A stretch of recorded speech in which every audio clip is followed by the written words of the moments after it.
पहले छोटे रहो टिकलाया बियाम भेलौगे।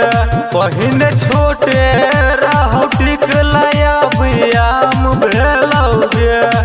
बहाम भेलौगे ये छौरी के लेके हन काम टिकलायाम भेलौगे।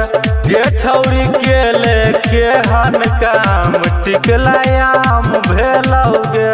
पहले छोटे रहो टिकलाया बियाम भेलौगे। पहले छोटे रहो टिकलाया बियाम भेलौगे। हम भेलौगे ये छौरी के लेके हन काम टिकलायाम भेलौगे।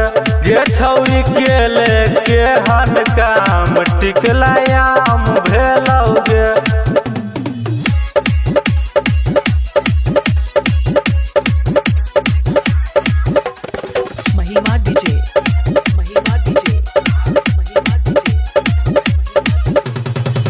गाँव घर में सगरोगे होई गेलौ हाला।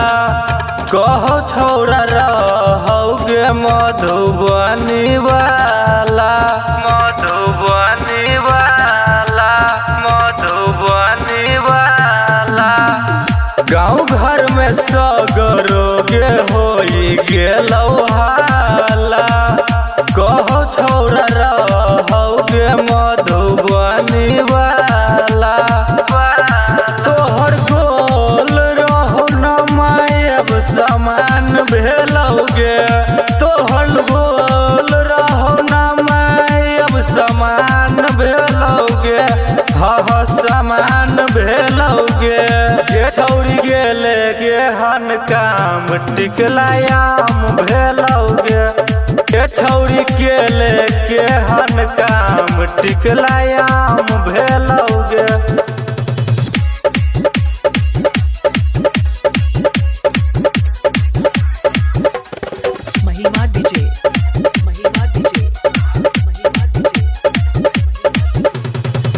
राइटर निर्मल गे माजा खूबे ललकौ।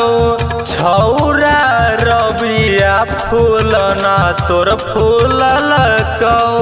ना तोर फूल ललकौ ललकौ।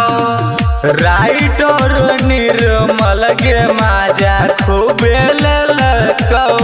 छौरा रबिया फूल ना तोर फूल ललकौ। छोट रहो तोर दुकान अब गोदाम भेलौगे।